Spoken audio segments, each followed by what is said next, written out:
Coming up on TCTV News, a plane goes down in the Bahamas. The only person to die from Ebola in the United States receives a settlement. NBC's Community adds 2 new cast members. And Justin Bieber might be getting inside the ring. The news starts now. You're watching TCTV News, your only source for news and entertainment on campus. Welcome to TCTV News. I'm Taylor Runser. And I'm Colin Vitale. En route to the island of Grand Bahama, a passenger plane went down due to severe weather. The crash killed 9 people, including a prominent Christian minister, Miles Monroe, and his wife. When the jet tried to land, the heavy rain cut visibility, forcing the plane into a shipping crane. Foreign Minister Fred Mitchell said another flight made the same route but turned back because it was unable to land. Mitchell continued to say Monroe really put his name on the world stage and helped the Bahamas achieve recognition for talent. The Sisters of Alpha Xi Delta held their annual Z-Man competition last weekend. This is a fundraising event for the Sisters' philanthropy, Autism Speaks. 8 contestants from all walks of Teal College life were asked to compete in formal wear, talent, and a question and answer portion of the competition. This year, the sorority was able to raise more than $350. The sisters crowned Mika Pogezian as the 2014 Z-Man. Nick Sorensen was named runner-up. The Alpha Z sisters send a special thank you to everyone that supported this competition. When 90-year-old Florida resident Arnold Abbott said that police couldn't stop him from feeding the homeless after his arrest last Sunday, he apparently meant it. Abbott was charged again only 3 days later for violating a new city law in Fort Lauderdale that essentially prevents people from feeding the homeless. I expected it, he told the Sun Sentinel, and followed up with at least they let us feed the people first. If Abbott is found guilty of violating city ordinance laws, his second in a week, he faces 60 days in jail or a $500 fine. A lawyer for the family of the only Ebola patient in the United States to die says the hospital that treated him will pay his relatives an undisclosed sum and create a foundation in his name. Attorney Les Weisbrod said Wednesday in Dallas that the foundation in honor of Thomas Eric Duncan will assist other Ebola victims in West Africa. Weisbrod said the larger settlement will take care of Duncan's 4 children and his parents. He declined to say how much the settlement was worth. Duncan died on October 8th of this year. Hospital administrators have acknowledged that they were mistaken in initially releasing Duncan. In Connecticut, a 21-year-old man is found burning on top of a train. Investigators are still trying to figure out how he got on top of the train from New York in the first place. He was taken to a nearby hospital after workers found him aflame on Sunday morning. Reports the man, Brian McClellan, suffered burns over about 85% of his body. McClellan was originally from Cleveland. When investigators searched for further information about him, they found his Facebook page, which describes him as an actor and model. A former New York City police officer whose bizarre online exchanges about kidnapping and eating women landed him behind bars and earned him tabloid infamy as the Cannibal Cop was sentenced to time served on Wednesday after telling a judge that the women were, quote, never in danger. Gilberto Valle had faced a possible life term after his 2013 conviction for kidnapping conspiracy. U.S. District Judge Paul Gardeffi threw out the jury's guilty verdict earlier this year, causing Valle to be sentenced on a misdemeanor charge of using a restricted law enforcement database to secretly look up personal information about women he knew. Valle had already served 20 months in jail while awaiting trial and has been undergoing mental health treatments and evaluations.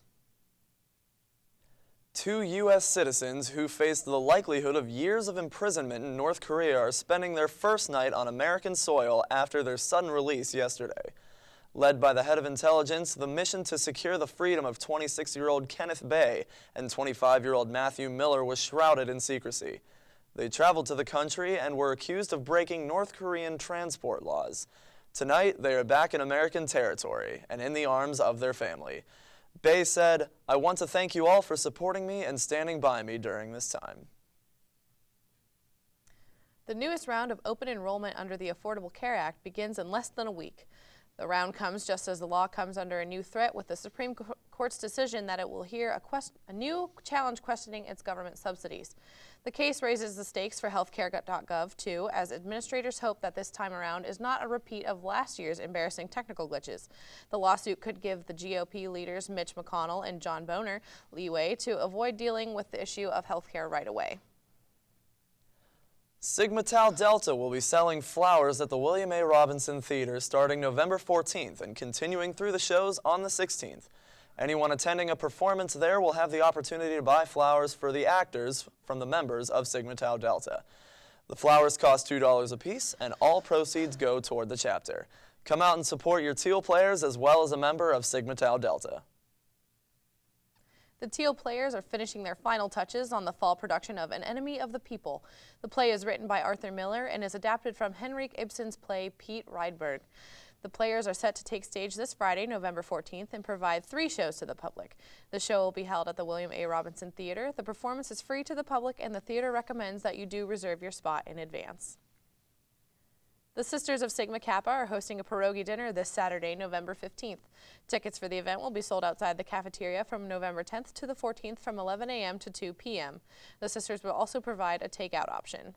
At the dinner, there will also be a silent auction. All proceeds from the pierogi dinner will benefit the Sigma Kappa Foundation, a nonprofit organization which raises awareness for Alzheimer's disease research. The Lutheran Student Movement is hosting a game and movie night Friday, November 14th for Teal students. The games will include God's Not Dead as well as other board games. Snacks and beverages will be provided and all are welcome. The event will take place in the Pettis Center in what has affectionately been coined the Rolly Chair Room. For more information or to RSVP early, please contact Jennifer Rickens or Elizabeth Corner. Now let's head over to our field reporter to see just how Family Weekend went last time at Teal. It's that time of year again at Teal College, the good old Family Weekend, and we're here to give you the scoop that what's all going to be happening this year. We got all sorts of activities, and we're going to go right to the source. So what's going on Friday and Saturday at Teal College for Family Weekend? Well, Friday night, we are bringing back dueling pianos. They're a really popular group. They come in and they take requests for songs, just 2 guys on a piano. It's a really good time. A lot of students enjoy it. And we're also offering, if you're 21 and over, wine and cheese. You get a wristband with 2 drinks on them. And even if you're not 21, we have a pretty decent spread out in the yellow jar following the honors convocation. And Saturday, the football game is always something fun to go to. We're have a bunch of students going to root for them. Tab's going to be there doing some fun giveaways. And Saturday night, we have a couple of student performances in the LHR, and we're also welcoming the Greenville High School Steel Drum Band, so they're going to be doing performances for families. If you want something a little bit more passive, we're showing The Giver this week for our weekly movies in Bly. It's Friday night at 8 o'clock. All right, that's all going on this weekend. Thanks, Dan. You're welcome. And if you guys don't know where the LHR is, it is right next to the bistro, and it seems like we're all getting ready. That was Thanu.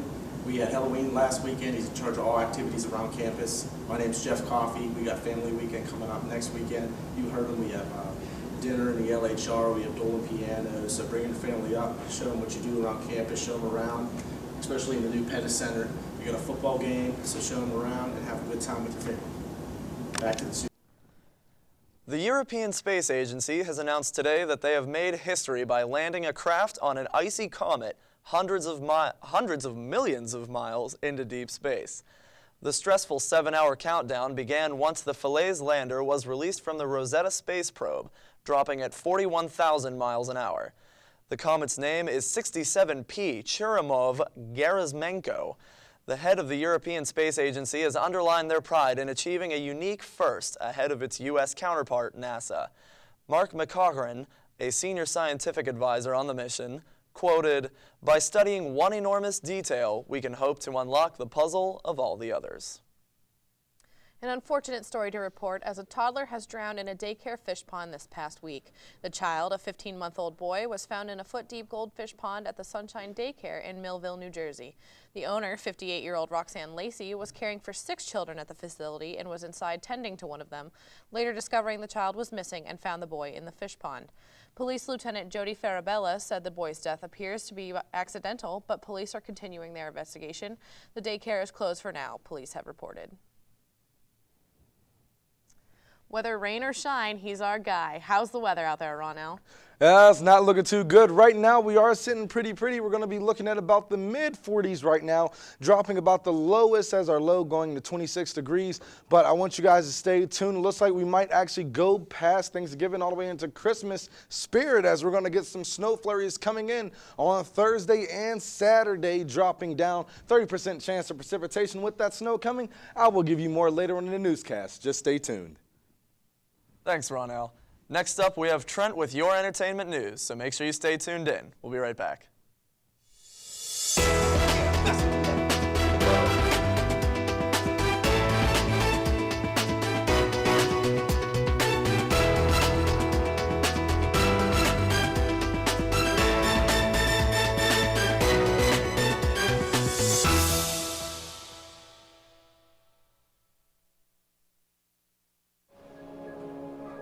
Only 10% of us get enough daily exercise.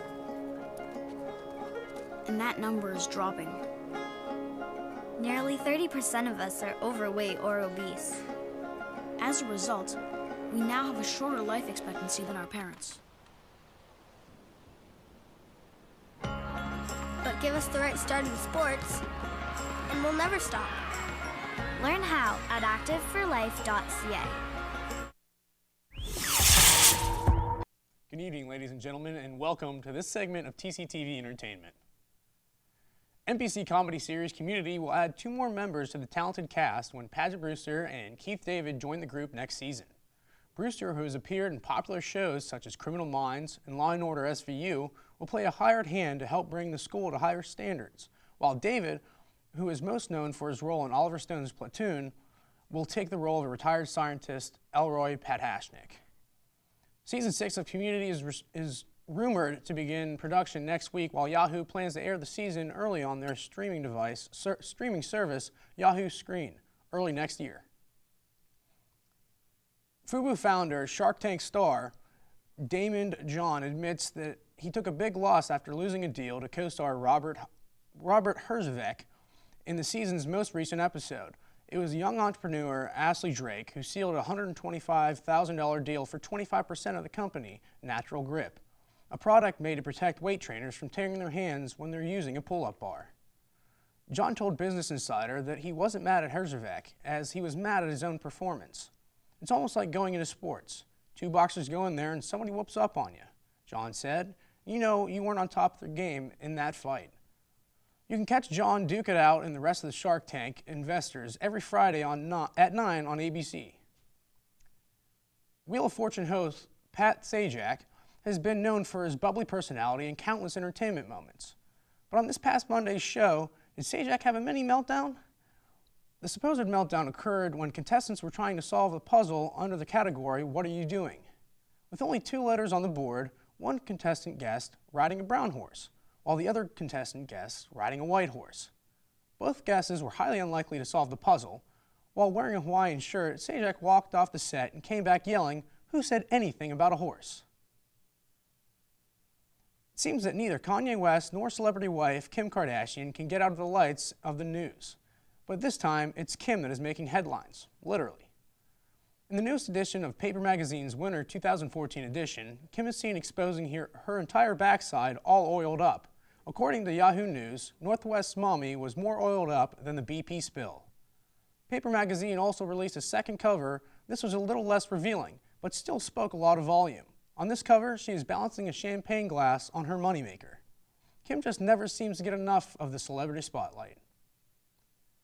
Bret Michaels is the seemingly outspoken rock and roll superstar, has had multiple health scares during his tour of the Midwest. In fact, Michaels was checked into the hospital along the tour of 6 different times. He finally checked in and had surgery on his kidneys, according to fellow guitarist and close friend Pete Evick. Michaels had his share on health scares throughout his entire career. During his childhood, he was diagnosed with type 1 diabetes. He had a brain hemorrhage back in 2010, and as recent as May of this year, he had been rushed from the stage in Boston and treated for low blood sugar and insulin shock. From all of us at TCTV, we wish Bret Michaels a speedy recovery. Luke Bryan received one of the most sought-after awards at the CMAs. Let's go over to Marianne to find out more. On November 5th, country music held their 48th annual CMA Country Music Awards. People around the world could tune in and watch on ABC Network as Brad Paisley and Carrie Underwood teamed up for once again a record time to host the event. Performances included crossover performances by pop sensation Ariana Grande and Little Big Town and Meghan Trainor with Miranda Lambert. The prize award of the night is Entertainment of the Year. Nominated for this event and also taking home his first CMA ever was Luke Bryan. We asked Teal College students on what they thought about Luke Bryan taking home Entertainment of the Year. As a country music fan, I am happy to hear that Luke Bryan won the award that he did.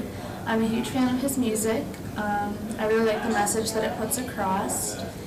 And I listen to him quite frequently. I went to one of his concerts this summer, and I'm very happy to hear that he won. Luke Bryan winning Entertainment of the Year was like the be-all and end-all point of my life this year. He's awesome. I love him. He's my man. Congratulations to Luke Bryan on winning Entertainment of the Year. This is Marianne, back to the desk.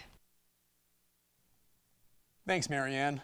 The actress best known for voicing the unseen Mrs. Wolowitz on the popular show Big Bang Theory has died. Her name was Carol Ann Susie, and her agent made a statement early Wednesday morning that confirmed Susie had passed away. The actress battled with cancer for many years and finally lost her battle to the disease in her Los Angeles home. The veteran actress has made numerous guest appearances on TV shows since the 1970s. She was 62 years old. It was no secret that baseball legend Joe DiMaggio loved Marilyn Monroe. The baseball great cried at her funeral and for 20 years had flowers placed at her gravestone several times a week. The public displays of affection were usually hidden by DiMaggio until now. His heartbreak over the breakup of their marriage will get a rare public airing when Marilyn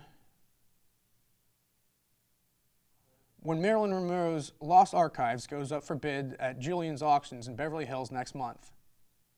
The 300 items will be on sale and also include love letters from Monroe's third and final husband, Arthur Miller. Kanye West was known for getting jealous and had a great chance to do so once more. The outspoken rapper's wife, Kim Kardashian, has recently been getting some buzz around the internet for her new magazine cover. Kanye West told reporters and friends the exact opposite. He isn't jealous at all, and he loves her public displays. Kanye finds nothing wrong with her modeling. This is supposed to be her last photo shoot before getting pregnant again, said by the couple. Could Justin Bieber be about to fight in the ring as a pro boxer? Floyd Money Mayweather believes so. Floyd just says Bieber is a true champion, to say the least. He could easily be a pro boxer. Floyd Mayweather is currently his trainer and is supposed to talk good about him. But he says Justin isn't playing around when he trains for hours, like he's preparing for a pro fight. And with one of the all-time best fighters as his trainer, could we see the possibility of Bieber joining the ring? Eminem is under fire once again for more lyrics that people find controversial. These lyrics were said in his new freestyle he just released. He threatens to punch Lana Del Rey in the face like Ray Rice. Lana Del Rey is a singer and songwriter. What she did to Eminem is not yet known, but he always finds a way to put something controversial in his freestyles and rap songs. Will she respond to Eminem like many people have been doing on Twitter, calling his lyrics a low blow and completely uncalled for? Time will only tell. That's everything happening in the entertainment world. Stay tuned to see what Paul has in store for sports.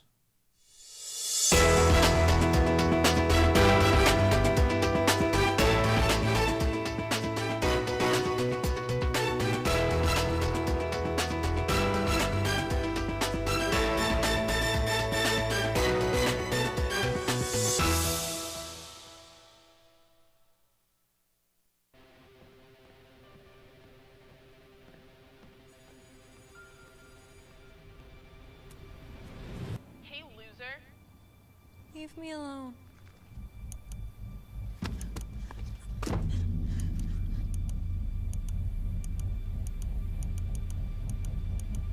When a child shares hurtful comments online, that's bullying. Visit erasebullying.ca to learn how to help your child stand up to cyberbullying.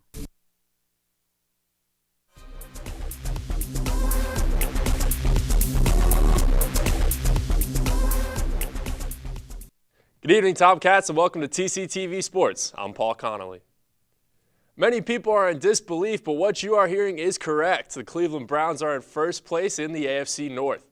This comes as a shock to most people because the Browns were the underdog in last Thursday night's game against the Bengals. The Browns prevailed, winning easily 24-3 over Cincinnati. All the Browns needed after that was the Pittsburgh Steelers taking the loss against the 1-7 New York Jets, and the Steelers did just that on Sunday. Cleveland fans are overjoyed as the Browns have not been in first place of the division since 1994. Look to see if Cleveland can keep their hot streak alive this Sunday against the Houston Texans. After 5 straight losses to start the NBA season, the LA Lakers are finally in the win column after beating the Hornets this past Sunday. Kobe Bryant added 21 points on the come-from-behind win, and the Lakers won 107-92. Lakers head coach Byron Scott stated that there was not a lot of celebration in the locker room, even though this is his first career win. Kobe Bryant is quoted saying, "We've got to start somewhere, and for LA fans, hopefully this is the start of a winning attitude in Los Angeles." LeBron James had a tough homecoming during a loss to the Knicks at the home opener for the Cleveland Cavaliers, but this past Monday night, he delivered a belated gift. LeBron tacked on a triple-double with 32 points, 12 rebounds, and 10 assists. James went on to his Twitter page after a rough 4-game series on the road and tweeted to his Cleveland fans by saying, "I owe y'all one." And that's exactly what he did on Monday. LeBron helped propel the team to a 118-111 win over the New Orleans Pelicans. Look to continue seeing big things from the new Cavs team as they continue to develop into a strong unit on the hardwood. We have a new club here at Teal. Let's go over to our field reporter to find out more. Thanks, guys. Recently we found out that the sailing club has had a donation of a new boat, and we have caught up with Dr. Morgan and asked about his thoughts since he's the sailing club advisor. So recently the sailing club has received a donation of a new boat. What are your thoughts when you first heard about it? When I got the donation of the boat, this was sort of a result of several years of really wanting to figure out some way to combine a passion of mine that I had from when I was growing up in Southern California to our resource naturally here over at Pymatuning Lake. So I've been putting out feelers and attempts to try and develop a sailing club here at Teal with the administration and some other interested parties who have sailing clubs up there on the lake. And so last spring, when I was in contact with this guy named Mike Cooter, who was the recipient of his father's fairly large amount of sailboats and motorboats, he said, "Well, I've got this nice little boat for you. Maybe you can use that, and I can take the tax donation, and things will be good for everybody all the way around." So my thoughts were excellent. Now we've got a boat. Let's get things rolling. And do you think this is going to be progress for the sailing club, or what are your thoughts on it? Yeah, no, I think there are plenty of room, plenty of opportunities for expansion. Just this afternoon, for example, I was in contact with a person from the Pymatuning Yacht Club, where she's suggesting avenues for students who might want to come and do some extra sailing during their race days. So I think that there's plenty of room for growth and lots of good opportunities for first-time sailors who've never gotten a chance to get out on the water. Okay. So that was Dr. Morgan. He seems very thankful, very excited, and very hopeful about his new donation, and pretty much he sees a lot of progress in his future. And that's all we have for today. Back to you guys at the desk. Sacramento Kings forward Rudy Gay received a technical foul after one particular play in the loss to Oklahoma City Thunder this past Sunday after he put Thunder guard Ish Smith on a poster. During a 3-on-1 break, Kings point guard Darren Collison set up Gay for the alley-oop with a great lob in the lane, and Gay did the rest and posterized Smith.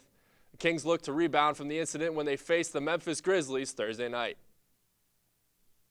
New York Jets quarterback Michael Vick has been heavily criticized this season after replacing Geno Smith, but number 7 made plenty of good plays against the Pittsburgh Steelers on Sunday. During one drive in the first quarter on 2nd and 11 at the Pittsburgh 21, Vick picked up 18 yards on a scramble. The dual-threat quarterback finished off the big play by juking Steelers cornerback Bryce McCain to the ground to break through for the big gain. New York scored 3 plays later to jump out to a 17-0 lead late in the opening frame and eventually won 20-13. The 49ers will have to overcome the loss of their top linebacker, Patrick Willis, after he sustained a season-ending toe injury on Sunday. Willis currently leads San Francisco in tackles this season, and his presence on the field will be hard to replace. However, the Niners will be returning Navarro Bowman and Aldon Smith as they come back from injury and suspension. Bowman tore both his ACL and MCL in last year's Super Bowl, while Aldon Smith is done serving his 9-game suspension after violating the league's substance abuse and personal conduct policies.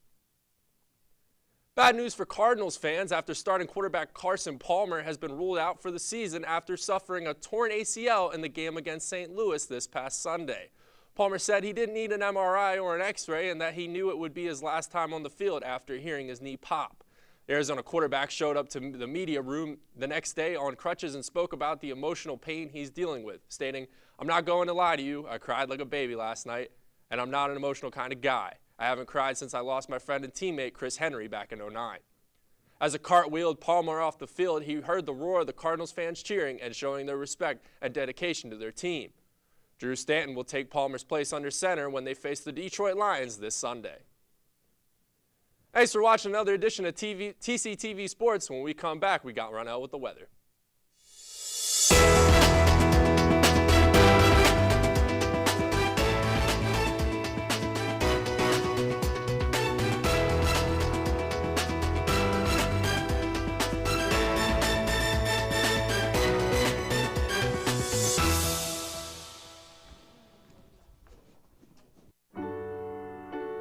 Look around you. 1 in 4 kids in the U.S. faces hunger. It's not always easy to see the signs, but in this land of plenty, there are kids that don't know where they will get their next meal. Join Share Our Strength in Food Network and take the pledge to end childhood hunger here in America by 2015. Learn how at NoKidHungry.org. Their next meal could come from you.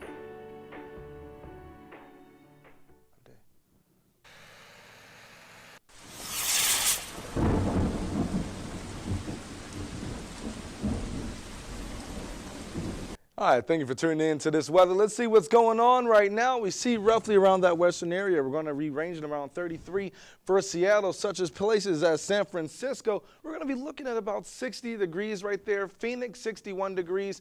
Boys, we're going to drop down, though. Even though we bounce from the 60s, we come a couple over. We're going to be hitting about 17 degrees right there. However, when we look on the other side of the map, Miami, we're still sitting pretty. Anyone that lives around that Miami area, you guys are doing well. You guys will be ranging around 76 degrees. All around that whole eastern region right there. You're going to be at the lowest 50 degrees if you're in that Boston area. Youngstown, 37. You guys, I hope you all have hoodies on, anything like that to keep you guys warm.